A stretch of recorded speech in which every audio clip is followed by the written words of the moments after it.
Buenos días chicos, vamos a hablar hoy sobre la influencia o la incidencia que ha tenido la mujer en el aspecto político, económico, social, cultural, familiar e incluso el personal.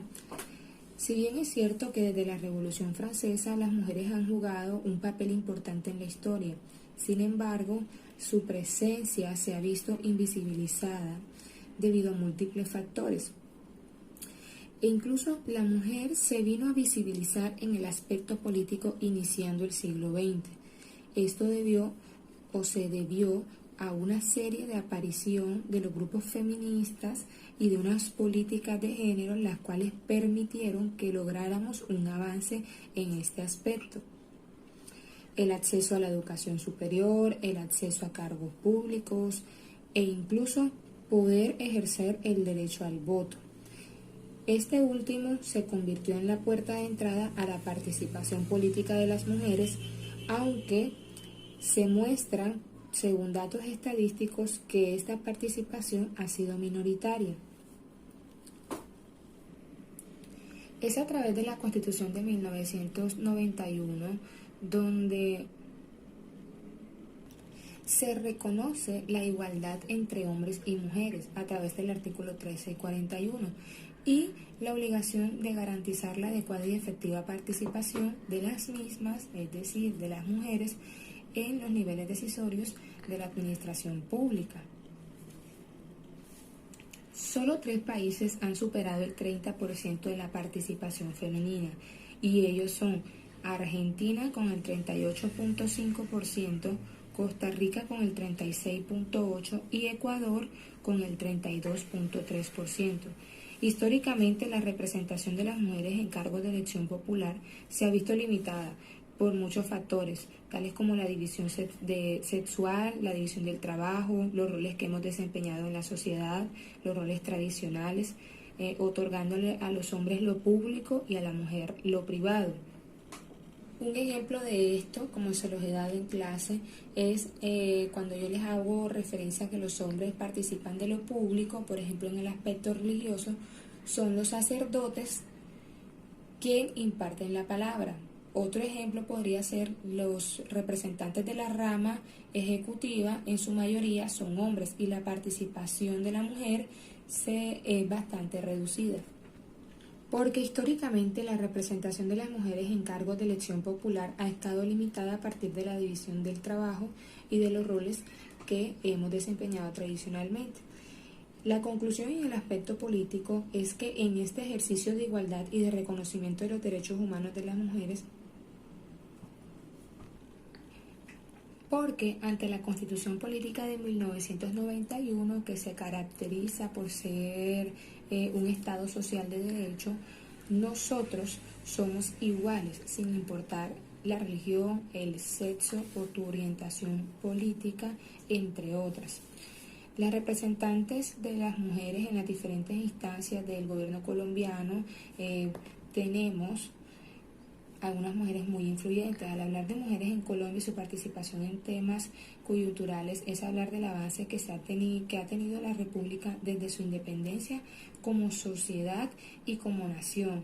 Entonces, a continuación les voy a presentar las mujeres más influyentes en la política colombiana. Dentro de ella tenemos a Marta Lucía Ramírez, que fue una vicepresidenta electa de Colombia. Ella cuenta con una amplia carrera en la política de Colombia, se ha desempeñado incluso como viceministra del Ministerio de Comercio Exterior, se desempeñó además como embajadora de Colombia en Francia, representando a Colombia, y bajo el mandato, el gobierno de Álvaro Uribe Vélez ejerció también como ministra de Defensa Nacional. También se desempeñó como senadora en Colombia. Pasamos a otra de las figuras o representantes en el aspecto político. Se identifica esta mujer en el aspecto político porque ha participado como senadora en el Partido Verde, se ha desempeñado como consultora en las Naciones Unidas e investigadora de una de las corporaciones más reconocidas, Arco Iris. Participó en el proceso electoral de la consulta anticorrupción hace poco, en la cual alcanzó a recoger 4.300.000 300 firmas. Entonces, lo que la convierte a ella en un personaje, una influencia en el aspecto político. Tiene un doctorado en ciencias políticas y es la actual alcaldesa de Bogotá. Otra de las mujeres representativas en la historia colombiana en el aspecto político es Piedad Córdoba.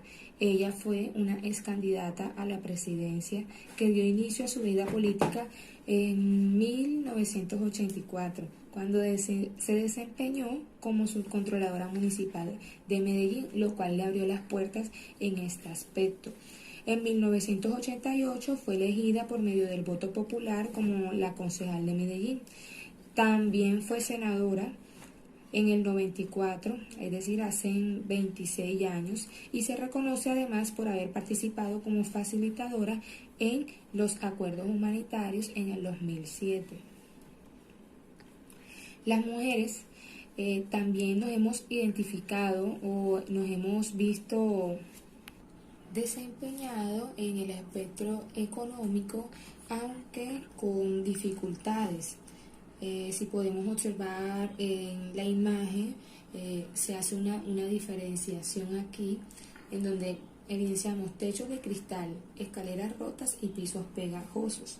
Entonces, el término de empoderamiento de la mujer en el aspecto económico, en realidad nos enfrentamos a una desigualdad. Desde esta perspectiva, en el caso específicamente de Colombia, el comportamiento socioeconómico y la desigualdad de género permiten identificar distintos o diversos niveles en este aspecto y se entran a determinar por unos factores externos tales como el familiar, entre los que incluye también en los cambios de la estructura del hogar, la asignación de roles al interior de estos mismos, aspectos sociales, el nivel educativo, la posición ocupacional, la condición de pobreza de las mujeres, que van a influir en estas brechas sociales, en esta división. Entonces encontramos los pisos, de este lado, los pisos pegajosos. Las mujeres en este escenario corresponden a las que se ubican en el último nivel. En el último nivel de ingresos que enfrentan son aquellas mujeres que enfrentan social y económicamente los mayores obstáculos para lograr un empoderamiento económico. Las mujeres en los pisos pegajosos, que es la metáfora que estamos utilizando en el día de hoy, son aquellas que se caracterizan por una maternidad temprana. Precisamente por tener hijos a temprana edad se ven limitadas en la cuestión de las oportunidades educativas y laborales.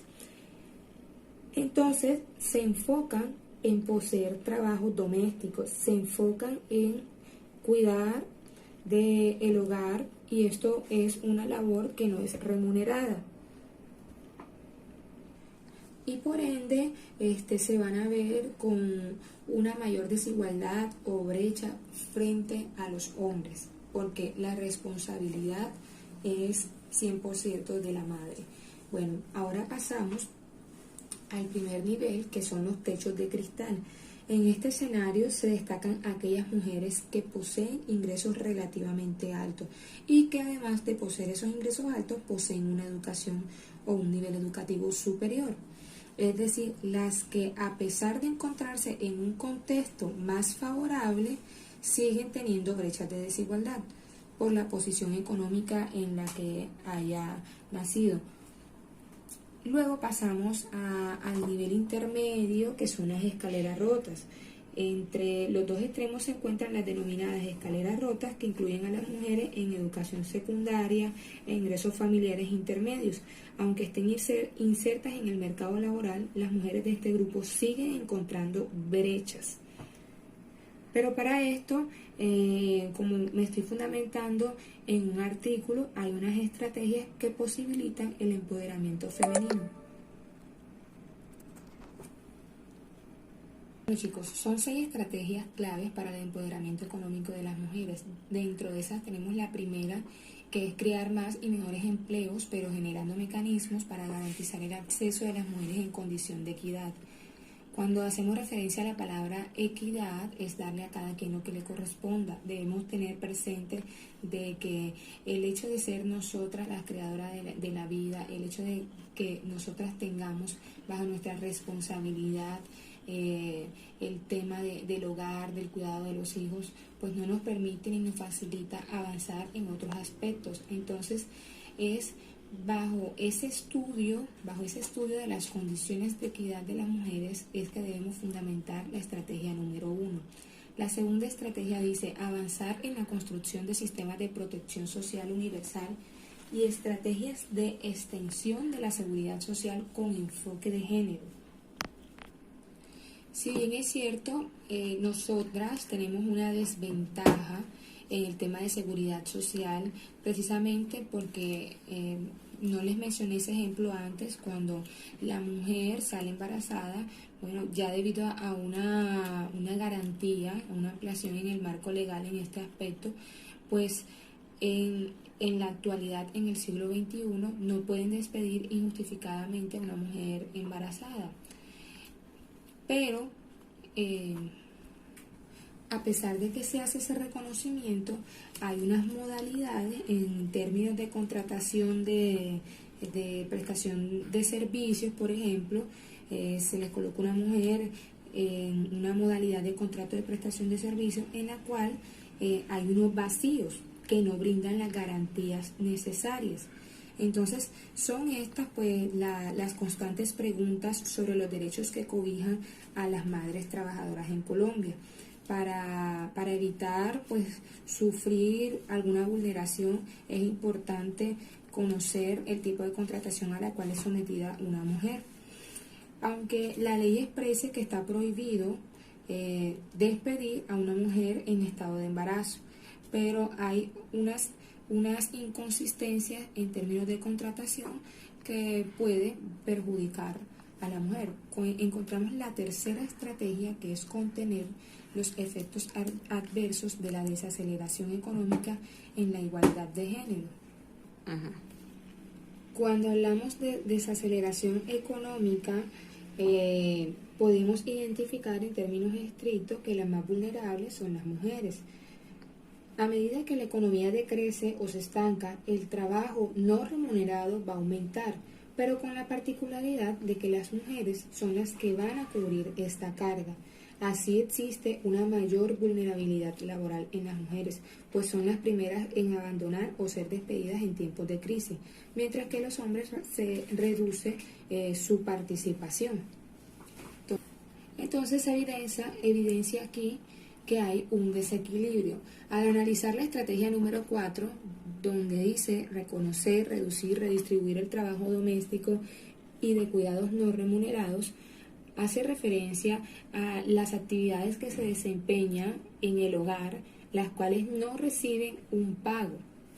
En la estrategia número 5, donde manifiesta que el fomento de las relaciones igualitarias se deben reconocer la diversidad de las familias. Además de eso, crear las condiciones para el goce efectivo de la salud, de los derechos sexuales y reproductivos de las mujeres. Entonces, con esto, chicos, me gustaría hacerles la invitación a estas recomendaciones, a que se haga un reconocimiento no en términos legales, sino que hagamos un reconocimiento del desempeño, del papel importante que juega cada una de las mujeres colombianas para esta sociedad, del aporte que nosotras realizamos. Entonces, lo que se pretende es precisamente garantizar que esa igualdad de género, como la plantea el artículo 1 de la Constitución de Colombia, se garantice al momento de llevar a la acción. Pasamos. Bueno, entonces ya para finalizar nuestra intervención el día de hoy, está esta pregunta.